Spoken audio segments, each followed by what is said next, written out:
ஒரு பெரிய ஆலமரத்தின் அடியில் ஒரு துறவி உட்கார்ந்திருந்தார். அவருக்கு கண் பார்வை கிடையாது. அப்பொழுது அந்த வழியாக வந்த ஒருவன், ஏ கிழவா, யாராவது இந்த வழியாக சென்றார்களா என்று மரியாதையின்றி அதிகாரத்துடன் கேட்டான். அதற்கு அந்த துறவியோ, அப்படி யாரும் சென்றதாக தெரியவில்லை என்று சொன்னார். சிறிது நேரம் கழித்து மற்றவர் வந்து, ஐயா, இதற்கு முன் யாராவது சென்றார்களா என்று கேட்டார். அதற்கு துறவியோ, ஆம், சற்று முன் இதே கேள்வியை கேட்டு ஒருவர் சென்றார் என்று கூறினார்.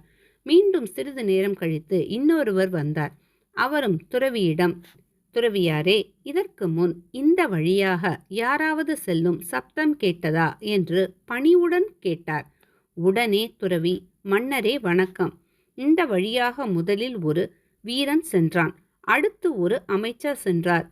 இருவருமே நீங்கள் கேட்ட அதே கேள்வியை கேட்டு சென்றார் என்று சொன்னார். அப்பொழுது ஆச்சரியத்துடன் மன்னர், துறவியாரே, உங்களுக்குத்தான் பார்வை இல்லையே, பின்னர் எப்படி முதலில் வீரனும் அடுத்தது அமைச்சரும் என்று சரியாக சொல்கிறீர்கள் என்று கேட்டார்.